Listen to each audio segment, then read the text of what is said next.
Welcome, everybody, to our next performance of the Shelter in Place Festival. This performance is called The Little Red Face Mask. It is written by Caelan Tietze, starring Nolan Chapa, Jessica Taylor, and this was directed by Richard Stubblefield. Enjoy.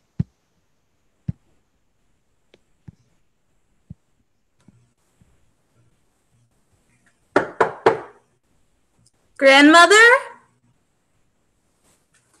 Did you leave the door open? Did you know I was on my way? I only just opened it for some fresh air, darling. But of course I hoped you would visit today. And then you went right back to bed.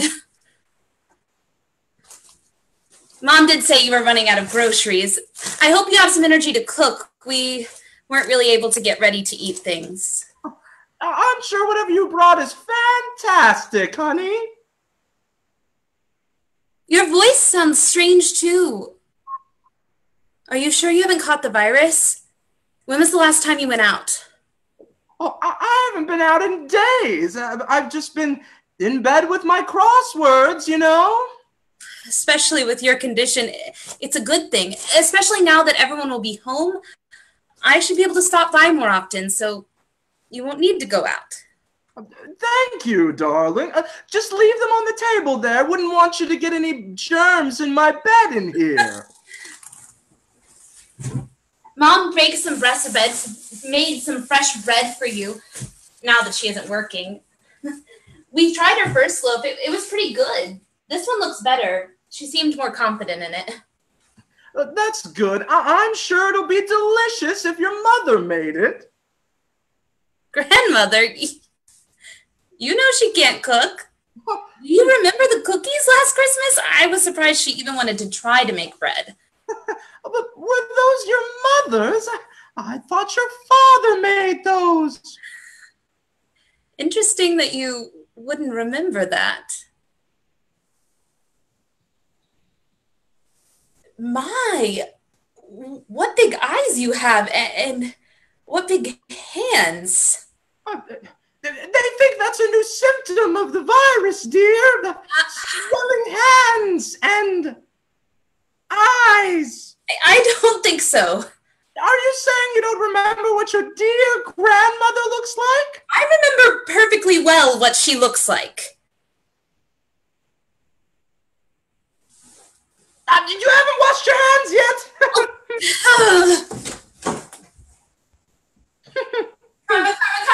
Karma, chameleon. You come and go. You come and go. Why don't you cut me off a piece of your mother's bread? Why don't you tell me who you are and where my grandmother is? I told her this wouldn't work. So it was my grandmother's idea? She was sure you'd be too nervous about giving her the virus and you just leave everything out on the front step. Well, I should have done that. Then why did you dress up like her? Well, I saw you coming up through the forest. I said I was out getting some fresh air, didn't I? You even forgot to wash your hands. Yeah, I need to remember. Wait, we're not focusing on me here. Who are you? Why are you here? And where is my grandmother?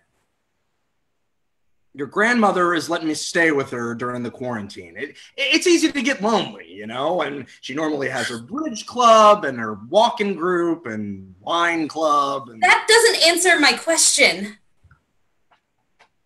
We're friends. I haven't heard of my grandmother being friends with a wolf. I don't like the way you said that. And besides, why wouldn't she be? Well, where would you even meet her? Crossword club? Of course. And she did offer to let me stay with her. Why? I didn't have anywhere else. Oh. You didn't have anywhere else? You really don't like that your grandmother is friends with a wolf, do you? No, it's not that. No, it is that. You don't like that she's friends with a wolf or that she offered to help me so I didn't wind up sick and in the hospital. Do you think I just should have said no and just taken my chances outside? No, I don't think that anyone should have. That because I don't have a home that I deserve to die. No, listen, I was just surprised. She never mentioned you before. Maybe because she knew you would act like this. I'm sorry. Thank you.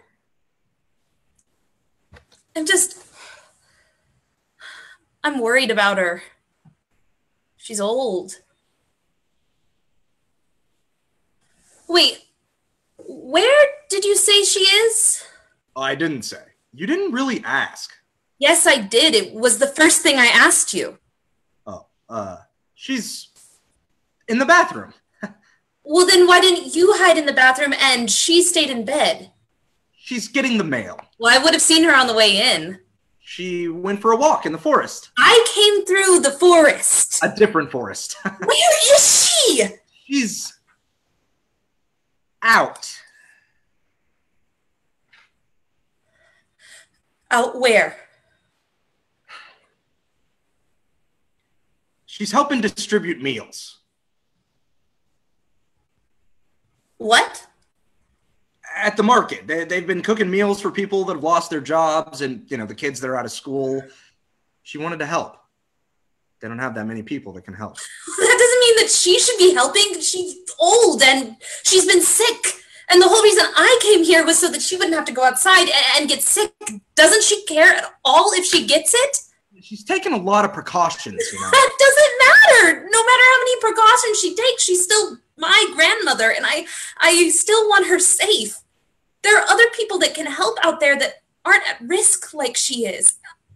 It shouldn't be up to her. Isn't it a good thing that she wants to help people?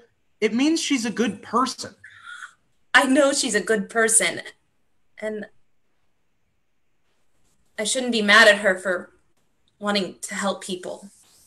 I think it's okay that you're mad. Well, then stop giving me reasons not to be mad. But I think you should try and see it from her way, too. Yeah. She wants to help people, and she wants to help you.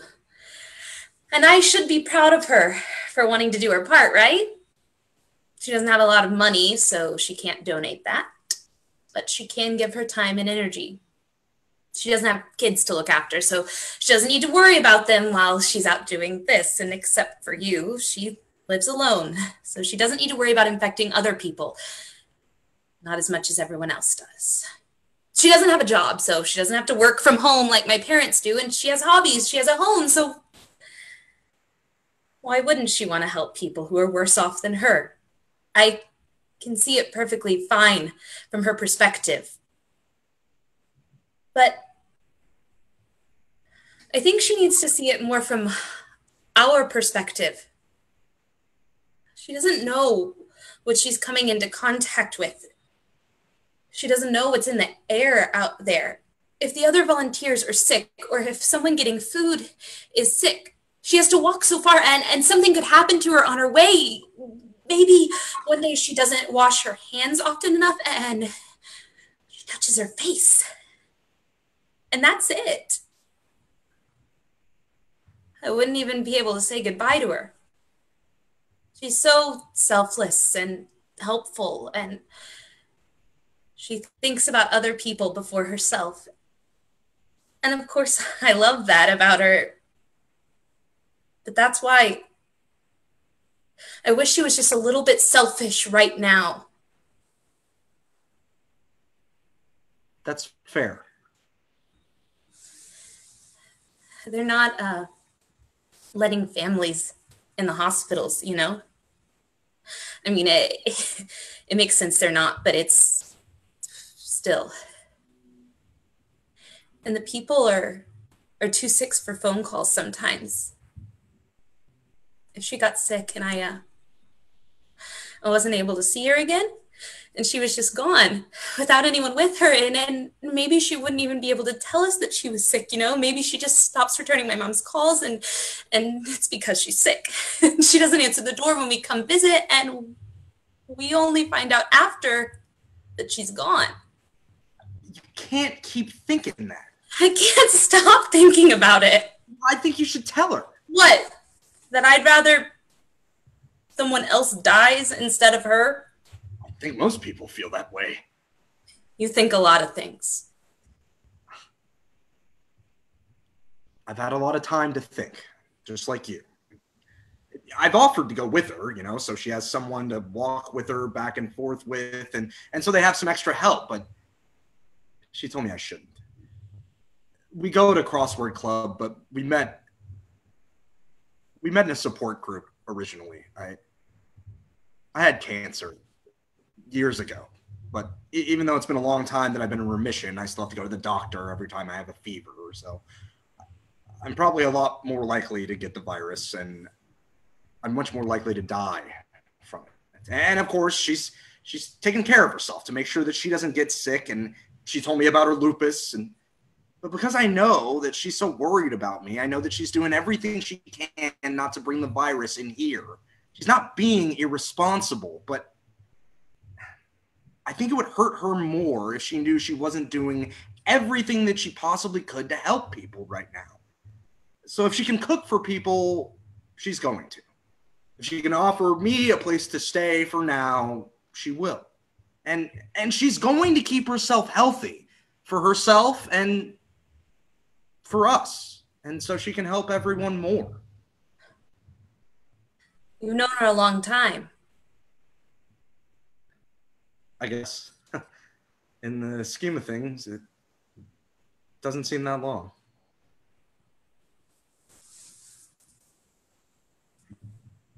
I shouldn't wish that my grandmother was a worse person. I think there's a lot of that going around right now. I know I wouldn't be able to get her to stop, though. If you tell her what you told me, I'm sure she'd be extra careful. I'd still worry. No one's telling you to stop. I mean, it's okay to worry. Everybody's worrying about different things. It feels so stupid to be worrying about her and worrying about myself when there are other people like you that have so much more to worry about. It's not a competition. And I feel like I should be doing more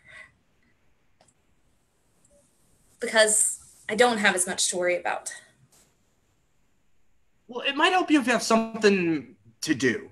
It might not mean that you worry less, but you won't have as much time to worry. Maybe. Everyone just seems to be doing these great things, and all I can manage to do is bring groceries here and think about people dying. Then, when everyone else is tired or they get sick and they need help, you'll be rested and maybe feeling a little bit better, and you can help them. Maybe. Start here. I don't know if crosswords will help. Might as well try something. Maybe bake some bread with your mom? Thanks. Did you want to wait for your grandmother to get home? No, I think I'll just give her a call another time. My mom would start to get worried. She's nervous about me coming over here to begin with. I'm sure your grandmother would love for you to visit again, once it's safe. Are you going to stay after everything? Hopefully I'll be able to find somewhere, but she won't be entirely rid of me. That's good. I'm glad she has someone. Stay safe. I'll make sure to get some extra things next time I bring groceries. You too. Stay safe. I'll see you again.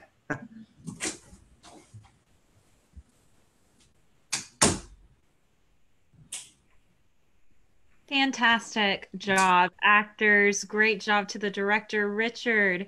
Caelan, if you would like to join me for our Q&A, we'd love to have you. To our audience, like the rest of our videos, we would love to open it for questions for our playwright. So if you have any of those, I have the live stream going and we'll be sure to ask. Caelan, how are you doing? Good, how are you? Good. Where are you sheltering in place right now? Sorry, can you repeat that? I was closing out the Facebook. Good. Where are you sheltering in place right now? I'm in Washington, D.C. It's my lovely Wonderful. District of Columbia. All right. Well, I would love to hear your inspiration for this work.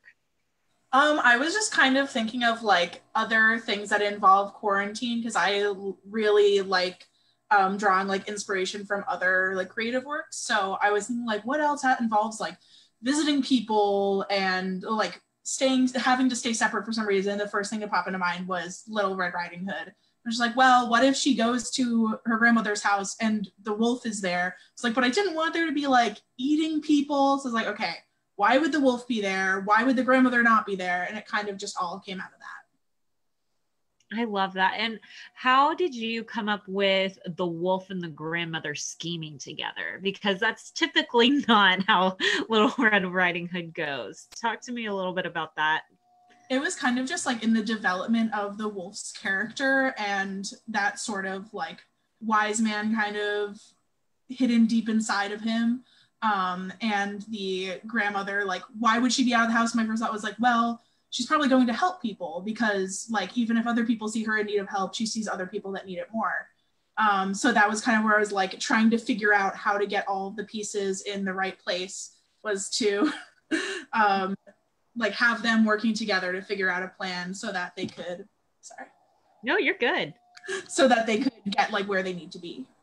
Yeah, I love your beautiful depiction of Little Red's care for her grandmother, but also your depiction of the grandmother's need to get out and how we often think, oh, our elders need to stay home, stay safe, but that can be very hard when sometimes life can really be lonely at that age anyway. Talk a little bit about that and how you put that into the piece.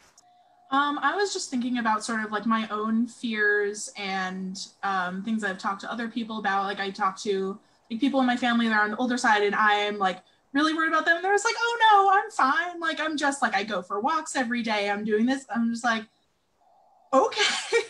Like, I don't really have like anything I could say against that. I'm like, I'm still gonna worry. But even like though you're separate, like I have a couple of friends that live alone that now they're alone by themselves. I have like family members that are living alone. And it's just kind of that worry for them of like the isolation and what would have helped them with that.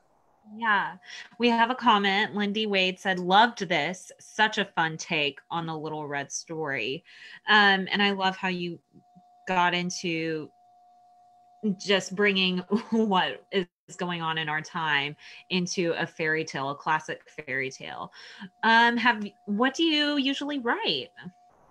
I write a little bit of everything. I majored in like theater and then minored in creative writing. So I've done like creative nonfiction, short stories, poems, plays. I wrote poems that were published in a zine about the quarantine earlier in this whole thing. So it was like, it's been kind of nice to have this time to write things more and have like some of that inspiration. Yeah, that's... Love that. For other playwrights who are sheltering in place right now, what advice do you have for them as they're struggling to stay creative during this time? I think if you're like, you have the time now, even if you're working, you're not commuting anymore, things like that, to delve into the things that really interest you. So it's easy to find, for me, inspiration through things that interest me for other reasons. Like I really am interested in linguistics and kind of the mechanics of language. And so I've been taking some of the time to read some of like the books that I bought about linguistics that I haven't had a chance to read and coming up with new ideas and just like writing down ideas as you come to them. Because even if you're not like thinking about it every day, having the idea there, you look at it a week later and be like, oh, now suddenly this clicks. And just try and like write when you can, when you're in the mood. It doesn't matter what time it is because time is meaningless now. So just write it whenever you want to. Where can our audience find some of your work? I share links to it on my Twitter, which is SME thing nerdy because something nerdy was taken. Yeah. Well, that's great. Well, we'd love to see more work from you. Thank you so much for sharing this piece with us. We really appreciate it. Of course. Thank you for having me. Yes, thank you. All right, audience, we will be back here in about 8 minutes at 5 o'clock to do our last performance today. We'll see you then.